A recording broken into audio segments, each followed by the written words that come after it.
Get your St. Louis MMA fix at knucklejunkies.com.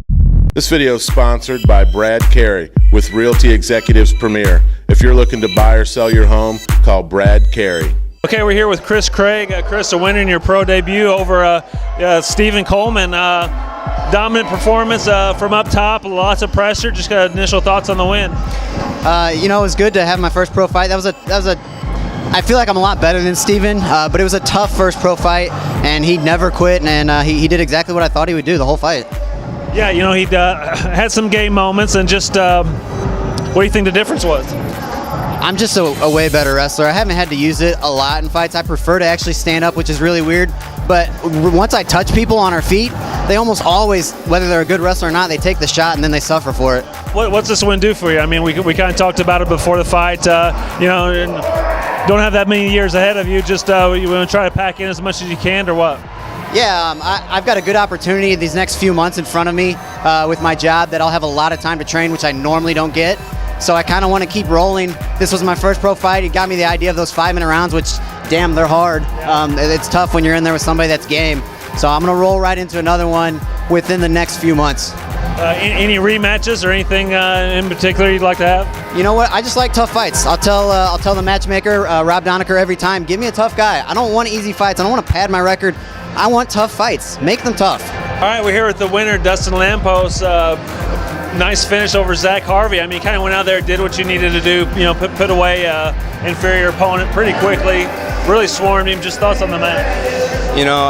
I knew what he had to offer. I knew he was going to be tough, but I knew if I landed a hard shot that he wouldn't be able to answer back from it. Yeah, it seemed like kind of once you got the rhythm, kind of find your range and able to press him against the cage, you're able to pour it on. Just what do you think the difference was? Well, honestly, it's my first time ever fighting anybody shorter than me, so I think that had a lot to do with it. But, my pressure and my power, I think, got to him. You come out here, you get a big pop from the crowd. You obviously have a big fan base. I mean, kind of where does that come from a guy who doesn't really train around here so much? From a small town, a small town athlete. Everyone knows me from my back home, so it's pretty easy to sell tickets. Everyone wants to see me fight. Yeah. Basically, I promote myself, I go around and I ask people to come to my fights, and what's the worst they can say? No? Yeah. So what's this win do for you, and any thoughts on how you want to finish out the year? I would like to finish out 4-0, and then maybe look on the Ultimate Fighter or something after that, but 2-0, and I'm going to look for that third victory. Okay, we're here with the winner of SFC 305 co-main event, Flores with a nice submission win over Gerard Thomas. Very persistent effort out there. You were chasing that single leg a couple times, got it down, worked your way to the finish. Just thoughts on the fight?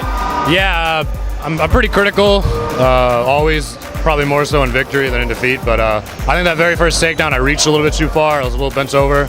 I'm really nitpicky though, but I know I kept going after it and I got it. I had a big slam.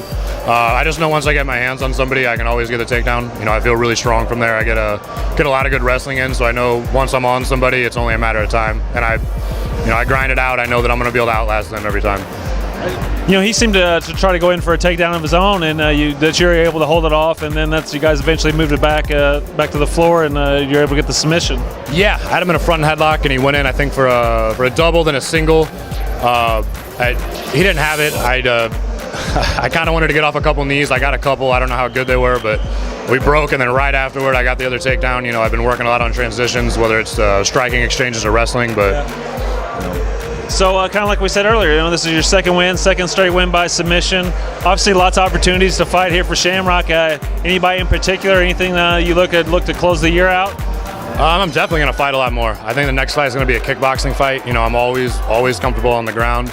And I made a lot of improvements in my stand-up, but I think it's just a comfort level thing I want to get a little bit better with. So I think I'm going to try and do a kickboxing fight next and then just stay busy. This is my first fight back since I had the knee surgery, so it felt good and it felt strong, but I only got it 4 or 5 months ago, so it's.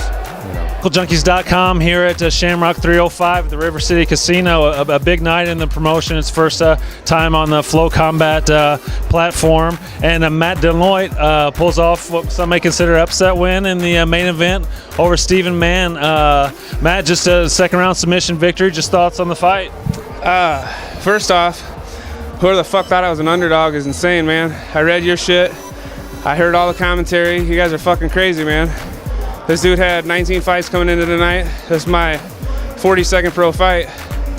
And you're fucking nuts, dude. I mean, I showed you right there. And I'm gonna say this.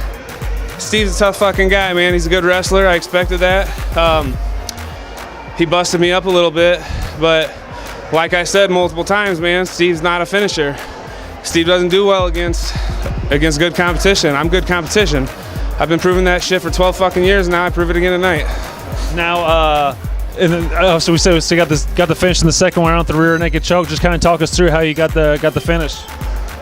I mean, as soon as I got that body triangle locked up, I knew I had him. I had fucking 4.5 minutes. At that point, you're not getting away from me. I got too many tricks, man, and I called it, you know. Fortunately for Steve, he didn't turn his back because he wasn't tough. I just got there. Steve's a tough motherfucker. Hats off to you, Steve. You know, I got it this time, but you step your game up, get used to that tougher competition, you probably go places. But, I mean, quit with the bullshit, man. Quit fighting guys that fucking suck, and you'll get the experience you need to maybe beat a guy like me one day. Now, obviously, all the pre-fight talk did nothing with your jitters or any didn't play any factor in the fight. Bro, I was living in that motherfucker's head. I'm not even kidding. You know, had a little campfire going, just chilling since the beginning of March, kicking it. I left a big mess, didn't clean up after myself. I came out tonight, I fucked him up just like I fucking said I would. That's the thing, man. This shit ain't talk. This is me. This is Matt fucking Delanoit right here. That's what I am. That's what the fuck I do, man. It's not just some fucking game. I'm not just trying to sell tickets. Although you're welcome, Shamrock FC. You know, shoulders a little tired from, you know, carrying all that weight, but you're welcome. That's what I do. You know, another fighter on the Shamrock roster is Bobby Volker, you know, and you guys, is that a fight you maybe thought about down the line? I know you guys maybe had one scheduled previously. Yeah, my last fight, I tore my labrum in my hip, and when I took the fight with Bobby, I thought it was on the mend, and a couple weeks after I took the fight, I got an MRI, found out I had a tear in my labrum in the hip, so I had to pull out of that fight. Bobby and I fought before back in 2008.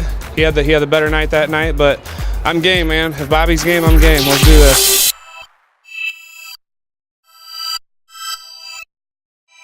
knucklejunkies.com.